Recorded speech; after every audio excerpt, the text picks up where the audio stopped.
All right, so this is a suggestion via a channel member. The name of the video is Anti-Migrant Protesters Clash with Police as Tensions Explode Outside of a Migrant Hotel. All right, let's jump into it, guys. This does not look like the United States of America, guys. Where are we? The UK, maybe? Migrant protests in the UK have exploded once again following the arrest of a migrant hotel resident on suspicion of assault. The Sun reported clashes between police and protesters outside the Britannia Hotel in London after law enforcement enacted Section 14 of the Public Order Act to move the demonstrators across the road from the hotel.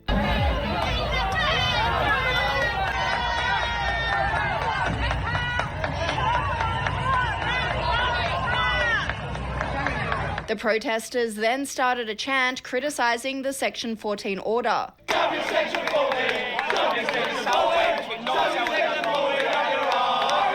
What is a Section 14?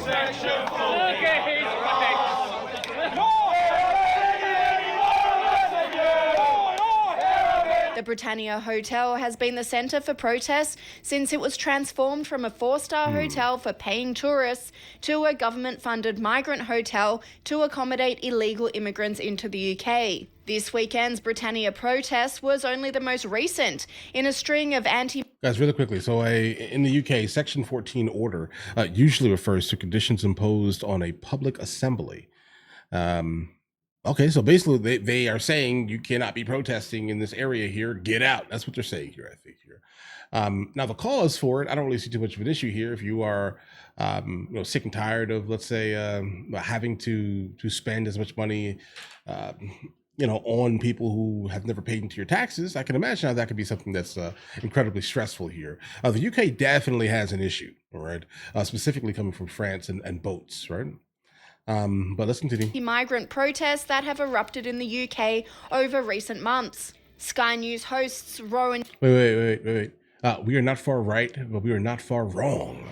Don't gamble with our lives. Stop the boats. Yeah, they have a problem with the boats, guys. Dean and James Morrow say the protesters are sick of the special treatment given to illegal immigrants in the UK, whilst average Brits are struggling with cost of living pressures. In Britain this weekend, as we speak, there have been an unprecedented number of rallies, protests, marches and so on against immigration. Now, this is a massive backlash against years, really, where, and it's still going on, where people are silenced in Britain. If they raise any questions about immigration, as I said before, they're immediately called a racist. And the police will knock on their door in the middle of the night because they said something on social media posts that they were uncomfortable about the number of illegal immigrants in the local hostel, and so on. Bro, is that real? Listen, don't get me wrong here. I'm fully aware that not every country on earth has like the same freedom of speech as the United States of America. But if you say something online that someone doesn't like, do they come to your door? Let me know in the comments, guys. This sounds absolutely ridiculous, guys. That can't be real. Is that real? I know in Germany it's like that, kind of. Right? But the UK? Post that they were uncomfortable about the number of illegal immigrants in the local hostel, and so on and so forth. Well, now the people of Britain seem to have had enough. There have been unprecedented number of protests across the country. Of course, you won't see this on most of the mainstream news. But here's one woman speaking up. Have a listen. We are not far right. We are the mothers of Nuneaton, the mothers of England. We will no longer be silenced. Stop the rape of our children. Stop the rape of our children. That also, obviously, James, has echoes of the Rotherham scandal and so on. The Rotherham scandal, which is massive, and it still is reverberating today. You know, thousands of white girls raped by, mostly, it has to be said, Pakistani migrants. And the thing is that today you've got still boats coming every single day. And the thing that really galls people in the UK is, you know, it's not that they're anti-migrant. It's the fact that they see these migrants being snuck into their communities, put into hotels, put up, given, hotels, food, shelter, welfare, everything, while there's huge waiting lists for housing. There's a huge housing crisis in Britain. And, you know, there's every single day or week, you hear stories about people who've just arrived and then committed some sort of allegedly unspeakable crime. And people are absolutely fed up. The Starmer government labor. In fact, all of official Britain now is absolutely terrified that the country is coming apart. And so instead of dealing with the problem, they've turned on the British people. This is just horrific for democracy. It's horrific for free speech. It's horrific for liberty. And this is the issue that is going to tear the country apart. And this successive... Yeah, guys, it's not even just this country here. Obviously, we're talking about the UK currently, but there are a lot of countries right now around the world that are all kind of saying the same exact thing. Now, guys, when it comes down to why rent or housing is getting more expensive, is because the gigantic influx of people from like third world countries are coming into the first world. When that happens, obviously, the law of supply and demand will basically dictate that you are no longer going to be able to afford your property. Why? Because it's going to get more expensive. Right, your taxes are going to go up. Are they going up exclusively because all these migrants are coming into all of these Western countries? It could potentially, but I don't think that that's the major cause there. I do think that the asset prices are just consistently rising around the world. Then obviously property tax on these assets are then going to kind of make things more expensive. Obviously, more people looking for one specific thing would dictate again that that one thing is going to raise in price because you have 2, 10, 30 people looking at one house, guys, right? It is what it is here. So yeah, the migrant crisis is kind of by default affecting your house prices in the back end, if they even have the ability to purchase or rent any type of property. It is affecting that because, again, supply and demand. Weeks of protests aren't just against the illegal migrants, but also the UK government that has allowed this to happen, says broadcaster Carmen Sabia. Okay, well, I want to talk to you about the crisis in the UK because the number of migrants to cross the English Channel in boats since Keir Starmer came to power last year has surpassed 50,000. 50,000. Now, separately, French authorities confirmed that a woman died on Monday while trying to board a boat to make the crossing to the UK. Just awful. Now, this is a clear failure of leadership and there's plenty of frustration in the UK at the moment. What do you make of this? It's incredibly sad, but the UK has been so weak for so long on this issue. It's like they've rolled out the red carpet and now you want to pull it back and now you want to say stop coming, but it's too late. It's like closing the stable after the horse has already left. I think it's too late. I don't see a way without actually being, more Donald Trump-like, kind of being meaner about this and being stronger about this, that you're going to shut this down. You have to be out there on boats. You have to be turning away these boats. You have to be bringing these people, locking them up if you have to. But it has to stop. And the only way you're going to stop it is to be tough.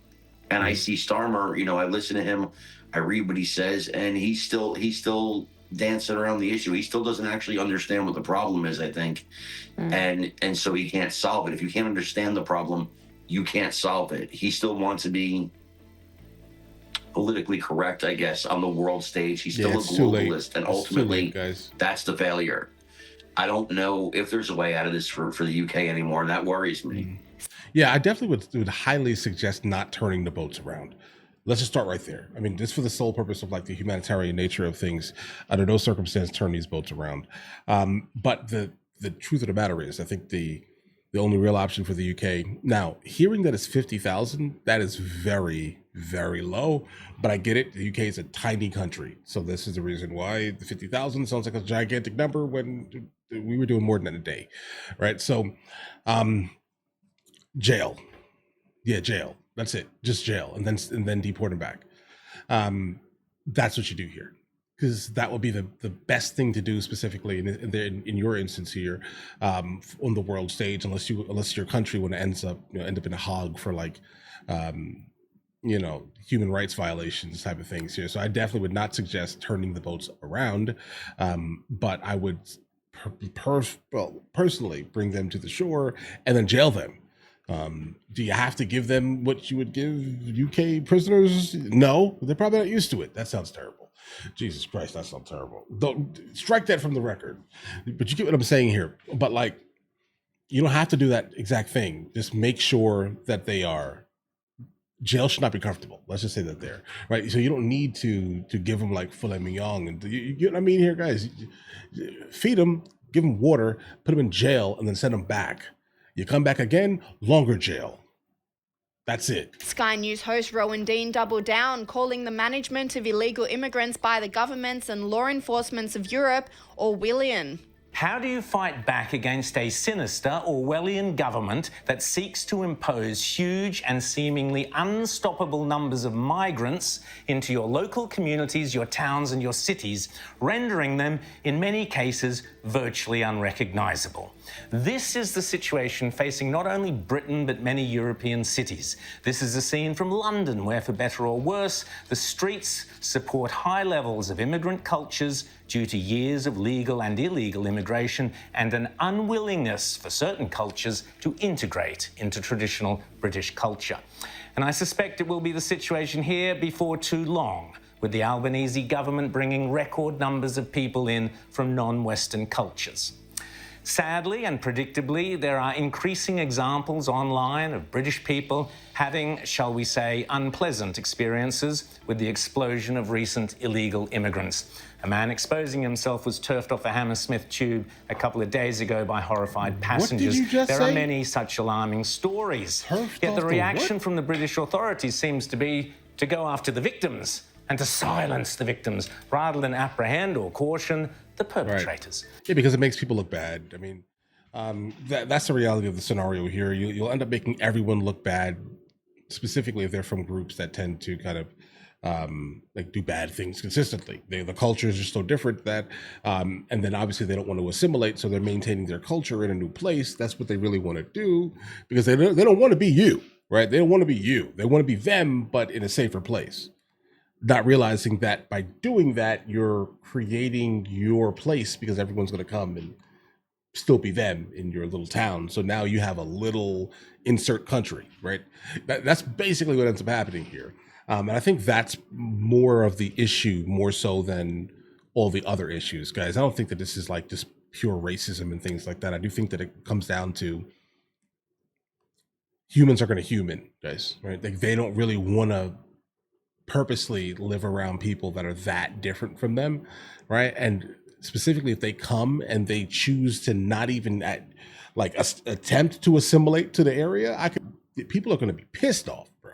Like I bought this house in 1980 and then I don't, everything was fine. It was our culture. Now 2025, the average language spoken is no longer the language of the country. Firstly, the average culture has been brought into this area, and then now everyone from that country knows to come here because it's a little that country, right? They're not assimilating, guys. I think that's the issue here specifically.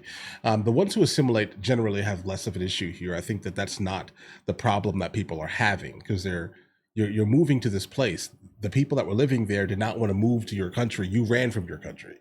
You see what I'm saying here? Like you ran from your country and came here, but then you brought your country here, or the people that were living there are like, why would I want to live there? You ran from there. I think that's the problem. Truthfully, I think that is legitimately the issue that people truthfully have large scale when it comes down to this. Then obviously there's some other like secondary issues, the prices of housing shooting up because now your small town of 3,000, turned into a small city of 115,000 of people that came from one specific country, but everyone is collecting or congregating here. And now that is there and you want to run from here, bro, right? Property value plummeted. That's not my country. Where's that? What is that thing? I don't know, right? I got to learn a whole city's cultural norm in my country. What is this thing? I think that's another thing. It just comes down to that. Assimilation. Don't respect your country, obviously, love your country, sure, why not? But you ran from your country. You get what I'm saying here? You ran from it for a reason. But then you brought your country to someone else's country, and that's the problem.